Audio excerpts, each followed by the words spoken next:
हा 16वा. चित्रवर्णन. चित्र पहा. चित्रात काय काय दिसते ते सांगा. चित्रात तिथं काय काय दिसतंय ते आपल्याला बोलायचे, सांगायचे. इथे लिहून दिले त्यांनी. चित्राशी संबंधित शब्द ऐका, म्हणा.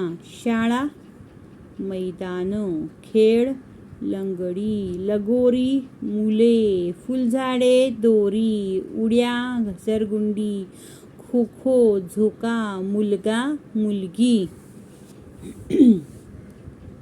चित्राशी संबंधित वरील शब्द वापरा, वर्णन करा. उदाहरण: ही शाळा आहे. शाळेसमोर मैदान आहे. मैदानावर मुले खेळत आहेत. एक मुलगी झोका खेळत आहे.